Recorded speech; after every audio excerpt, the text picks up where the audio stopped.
ನಮಸ್ಕಾರ ಎಲ್ರಿಗೂ. ನಮ್ಮ ಸರೌಂಡಿಂಗಲ್ಲಿ ಕೆಲವರು ಕೂದಲನ್ನು ಕೀಳ್ತಾರೆ, ಹಾಗೆ ಕಿತ್ತಿರೋ ಕೂದಲನ್ನು ಕೈಯಲ್ಲಿ ಇಟ್ಕೊಂಡು ಆಟ ಆಡ್ತಾರೆ. ಕೆಲವೊಮ್ಮೆ ಗೊತ್ತಿಲ್ಲದ ಹಾಗೆ ಬಾಯಿಗೆ ಹಾಕ್ಕೊಂಡ್ಬಿಡ್ತಾರೆ ಅಥವಾ ನುಂಗೇ ಬಿಡ್ತಾರೆ. ಸೊ ಇದೊಂದು ಕೆಟ್ಟ ಅಭ್ಯಾಸ ಅಂತ ನೀವು ಸುಮ್ಮನೆ ಬಿಟ್ಬಿಡೋಕ್ಕಾಗುತ್ತಾ? ನಿರ್ಲಕ್ಷ್ಯ ಮಾಡೋಕ್ಕಾಗಲ್ಲ. ಕೆಲವೊಬ್ಬರು ಕೂದಲನ್ನು ಕೀಳೋದು, ಗೊತ್ತಿಲ್ಲದ ಹಾಗೆ ಕೈಯಲ್ಲಿ ಇಟ್ಕೊಂಡು ಆಟ ಆಡೋದು, ನುಂಗೋದಾಗಿರಲಿ, ಇದನ್ನು ನಮ್ಮ ಮೆಡಿಕಲ್ ಟರ್ಮಲ್ಲಿ ಟ್ರೈಕೋಫೇಜಿಯಾ ಅಂತ ಕರೀತಾರೆ ವೀಕ್ಷಕರೇ. ಇದನ್ನು ಕೆಲವೊಮ್ಮೆ ಟ್ರೈಕೋಟಿಲಮೇನಿಯಾ ಅಂತ ಅಂದರೆ ಸ್ವಂತ ಕೂದಲನ್ನು ಕೀಳುವ ಮಾನಸಿಕ ಆರೋಗ್ಯದ ಸಮಸ್ಯೆಯ ಜೊತೆಗೆ ಸಂಬಂಧವನ್ನು ಹೊಂದಿರ್ಬೋದು ವೀಕ್ಷಕರೇ. ಸೊ ಹಾಗಾಗಿ ಈ ವಿಡಿಯೋನ ಕೊನೆ ತನಕ ನೋಡಿ.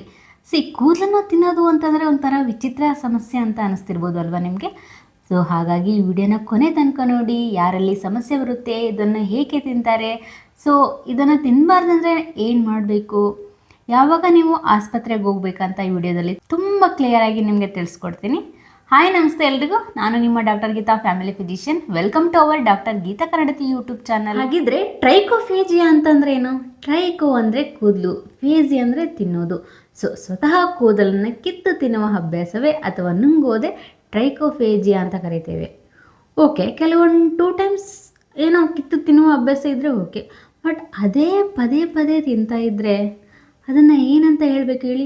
ಸೀರಿಯಸ್ ಪ್ರಾಬ್ಲಮ್ ಆಗಿ ನಾವು ಕನ್ಸಿಡರ್ ಮಾಡಬೇಕಾಗುತ್ತೆ ವೀಕ್ಷಕರೇ. ವಿಶೇಷವಾಗಿ ಆ ಕೂದಲನ್ನು ಕೀಳಬೇಕಂತ ಅರ್ಜೆಂಟ್ ಯಾಕೆ ಅನಿಸ್ಬೇಕು ಅವರಿಗೆ? ಆ ಕೂದಲು ಕಿತ್ತ ಮೇಲೆ ಯಾಕೆ ನೆಮ್ಮದಿ ಸಿಗಬೇಕು? ಬಾಯಿಗೆ ಹಾಕೊಂಡ್ಮೇಲೆ ಇನ್ನೂ ತುಂಬ ನೆಮ್ಮದಿ ಸಿಗುತ್ತೆ ಅಲ್ವಾ? ಯಾಕೆ ಈ ರೀತಿ ಅನಿಸುತ್ತೆ?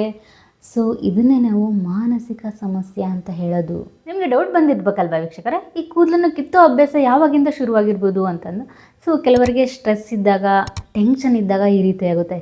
ಫಾರ್ ಎಕ್ಸಾಂಪಲ್, ಎಕ್ಸಾಮ್ ಟೆನ್ಷನ್ ಇದ್ದರೆ, ಫ್ಯಾಮಿಲಿ ಪ್ರಾಬ್ಲಮ್ಸ್ ಇದ್ದರೆ, ಆ್ಯಂಗ್ಸೈಟಿ ಪ್ರಾಬ್ಲಮ್ಸ್ ಇದ್ದರೆ, ಅಲೋನ್ ಫೀಲ್ ಮಾಡ್ತಾ ಇದ್ದರೆ, ಅವರಿಗೆ ಆ ಟೈಮಲ್ಲಿ ಕೂದಲನ್ನು ಕಿತ್ತು ತಿಂದುಬಿಟ್ರೆ ಟೆಂಪರರಿ ರಿಲೀಫ್ ಸಿಗ್ಬೋದು ಅಂತ ಅನಿಸ್ತಿರುತ್ತೆ. ಸೊ ಹಾಗಾಗಿ ಅವ್ರು ಆ ಥರ ಮಾಡ್ತಾ ಇರ್ತಾರೆ. ಈ ಕೂದಲು ತಿನ್ನುವ ಅಭ್ಯಾಸ ಬರೀ ಮಕ್ಕಳಲ್ಲಿ ಇರುತ್ತಾ?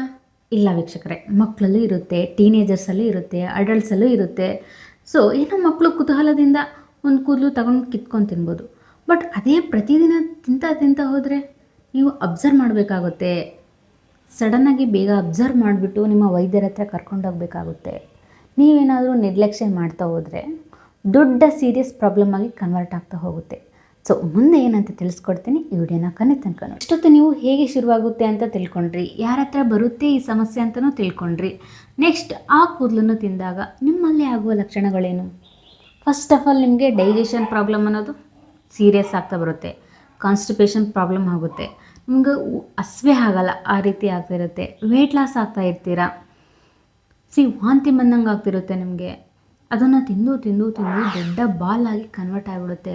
ಆ ಟೈಮಲ್ಲಿ ಏನಾಗುತ್ತೆ, ಕರಳಿಗೆ ಸಿಕ್ಕಾಕೊಂಡ್ಬಿಟ್ಟು ಅಬ್ಸ್ಟ್ರಕ್ಷನ್ ಆಗೋ ಪ್ರಾಬ್ಲಮ್ ಇರುತ್ತೆ. ಹಾಗಾಗಿ ಏನು ಹೇಳೋಕ್ಕೆ ಇಷ್ಟಪಡ್ತೀನಿ ಅಂದರೆ, ನಿಮ್ಮ ಮಕ್ಕಳನ್ನು ಒಬ್ಬೊಬ್ಬರೇ ಆಗಿ ಬಿಡೋಕ್ಕೆ ಹೋಗಬಿಡಿ. ಅವ್ರು ಏನು ಮಾಡ್ತಿರ್ತಾರೆ, ಏನಿಲ್ಲ ಅಂತ ನೀವು ಅಬ್ಸರ್ವ್ ಮಾಡ್ತಿರ್ಬೇಕಾಗುತ್ತೆ.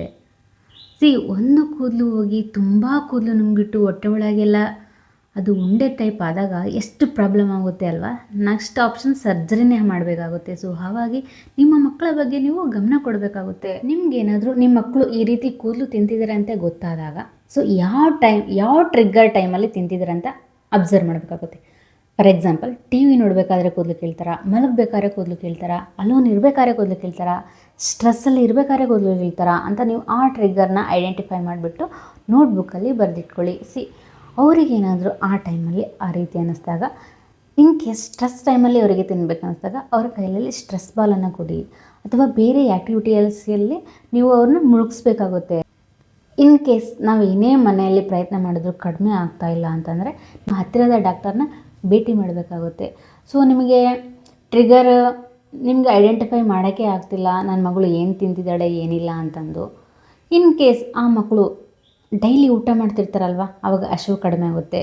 ಮತ್ತು ವಾಶ್ರೂಮ್ಗೆ ಹೋಗ್ತಿರ್ತಾರಲ್ವ, ಆ ವಾಶ್ರೂಮ್ ಅನ್ನೋದು ಅವ್ರಿಗೆ ಬರೋದೇ ಇಲ್ಲ 3 to 4 days. ಸೊ ಇಂತಹ ಲಕ್ಷಣಗಳನ್ನು ನೀವು ಅಬ್ಸರ್ವ್ ಮಾಡಿಬಿಟ್ಟು ನಿಮ್ಮ ಹತ್ತಿರದ ಡಾಕ್ಟರ್ಗೆ ಕನ್ಸಲ್ಟ್ ಮಾಡಿಬಿಟ್ಟು ಆ ಟೈಮಲ್ಲೂ ಅವರು ಸ್ಕ್ಯಾನ್ ಮಾಡಿದಾಗ ಗೊತ್ತಾಗುತ್ತೆ ಏನಿದೆ ಏನಿಲ್ಲ ಅಂತಂದು. ಬಟ್ ಏನೋ ಬಿಡು, ನಾರ್ಮಲಾಗಿ ಇವಳು ಊಟ ಮಾಡ್ತಿಲ್ಲ ಅಂತ ನೀವೇನಾದರೂ ನೆಗ್ಲೆಕ್ಟ್ ಮಾಡಿದರೆ ತುಂಬ ತೊಂದರೆ ಆಗುತ್ತೆ. ಸೊ ಹಾಗಿದ್ರೆ ಡಾಕ್ಟ್ರ್ ಹತ್ರ ಕರ್ಕೊಂಡು ಹೋದಾಗ ಅವರಲ್ಲಿ ಏನು ಚಿಕಿತ್ಸೆ ಕೊಡ್ತಾರೆ? ಇನ್ ಕೇಸ್ ನೀವು ಡಾಕ್ಟ್ರ್ ಹತ್ರ ಕರ್ಕೊಂಡು ಹೋದಾಗ ಡಾಕ್ಟರ್ ನಿಮಗೆ ಏನೇನು ಕೇಳ್ಬೋದು, ಆ ಪೇಷಂಟ್ಗೆ ನಿಮಗೆ ಟ್ರಿಗರ್ ಯಾವಾಗ ಜಾಸ್ತಿ ಆಗುತ್ತೆ. ಸೊ ಕೂದಲನ್ನು ಕೀಳ್ತೀರಾ, ಎಷ್ಟು ಪ್ರಮಾಣದಲ್ಲಿ ಕೀಳ್ತೀರಾ, ಎಷ್ಟು ಪ್ರಮಾಣದಲ್ಲಿ ನೀವು ನುಂಗಿರ್ತೀರಾ ಅಂತ ಎಲ್ಲ ತಿಳ್ಕೊಂಬಿಟ್ಟು ಯಾವಾಗ ನಿಮಗೆ ಆ ಟೈಮ್ ಅರ್ಜಾಗುತ್ತಲ್ವ ಆ ಟೈಮಲ್ಲಿ ಅವರು ಬೇರೆ ಆ್ಯಕ್ಟಿವಿಟೀಸಲ್ಲಿ ಇನ್ಕ್ಲೂಡ್ ಮಾಡ್ತಾರೆ. ಸೊ ಅದರಲ್ಲಿ ನೀವು ಮುಳುಗಬೇಕು ಅಂತಂದು. ಇನ್ ಕೇಸ್ ಆ ರೀತಿಯೂ ಆಗಿಲ್ಲ, ತುಂಬ ತೀವ್ರವಾಗಿ ನುಂಗ್ಬಿಟ್ಟಿದ್ದಾರೆ, ಸಖತ್ ಸ್ಟಮಕ್ ಪೇನ್ ಇರುತ್ತೆ ಅಂತಂದಾಗ ಲಾಸ್ಟ್ ಆಪ್ರೇಷನ್ ಸರ್ಜರಿ ಮಾಡ್ತಾರೆ ವೀಕ್ಷಕರೇ. ಸೊ ಇದೊಂದು ರೀಸೆಂಟಾಗಿ ಒಂದು ಸ್ಟೋರಿ ನಡೆದಿದೆ. ಅವ್ರ ಮನೇಲಿ ಗೊತ್ತಿಲ್ಲ ಅವಳು ಇಷ್ಟು ಕೂದಲು ತಿಂತಿದ್ದಾಳೆ, ಹಿಂಗಿರ್ತಾಳೆ ಅಂತಂದು. ಏನೋ ಬಿಡು ನಾರ್ಮಲ್ ಆಗಿದ್ದಾಳೆ ಅಂತ ಅವ್ರು ಸುಮ್ಮನೆ ಆಗಿದ್ದಾರೆ. ಬರ್ತಾ ಬರ್ತಾ ಏನಾಗುತ್ತೆ, ಅವಳಿಗೆ ಹೊಟ್ಟೆ ನೋವು, ವಾಂತಿ ಆ ರೀತಿ ಆದಂಗೆ ಆಗುತ್ತೆ. ಸೊ ನಾರ್ಮಲಾಗಿ ಕರ್ಕೊಂಡು ಹೋಗಿದ್ದಾರೆ. ಸೊ ನಾರ್ಮಲಾಗಿ ಮೆಡಿಸಿನ್ಸ್ ಎಲ್ಲ ಕಳ್ಸಿದ್ದಾರೆ. ಆದರೂ ತೊಗೊಂಡ್ರೂ ಕಡಿಮೆ ಆಗ್ತಿಲ್ಲ. ಸೊ ಹೀಗೆ ಒಂದು 2-3 ಟೈಮ್ಸ್ ಆದಾಗ ನೆಕ್ಸ್ಟು ಸೀರಿಯಸ್ ಆಗಿ ಅವಳು ತಲೆ ಸುತ್ತಿ ಬೀಳೋದಾಗಿರಲಿ, ಊಟನೇ ಮಾಡಿಲ್ಲ ಅಂದಾಗ ನಿಶಕ್ತಿ ಆಗಿರುತ್ತಲ್ವ, ವೇಟ್ ಲಾಸ್ ಎಲ್ಲ ತುಂಬ ಆಗಿರ್ತಾಳೆ. ಆವಾಗ ಲಾಸ್ಟಿಗೆ ಡಾಕ್ಟ್ರ್ ಹತ್ರ ಕರ್ಕೊಂಡು ಹೋದಾಗ ಸ್ಕ್ಯಾನಿಂಗ್ ಮಾಡಿದಾಗ ಗೊತ್ತಾಗುತ್ತೆ, ಒಂದು ದೊಡ್ಡ ಬಾಲಿನ ರೀತಿಯಾಗಿ ಕೂದಲನ್ನು ನುಂಗ್ಬಿಟ್ಟಿದ್ದಾಳೆ ಅಂತ ಗೊತ್ತಾಗುತ್ತೆ. ಸಡನ್ನಾಗಿ ಆಪ್ರೇಷನಿಗೆ ಕರ್ಕೊಂಡು ಹೋಗ್ತಾರೆ.